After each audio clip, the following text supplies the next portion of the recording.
สบายดีนี่คือวัดบ้านกระดานเมืองจันทร์แขวงสวรรณเขตบ่แม่นฝนตอากกาศพี่น้ ก็ อง สิประมาณนี้เนาะบ่แม่นฝนตกได้นี่น้ำหมอก อันนี้วิดีโอเก่าเด้อ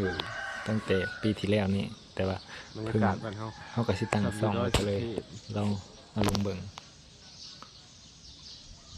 อันนี้อยู่ถึงหอกอง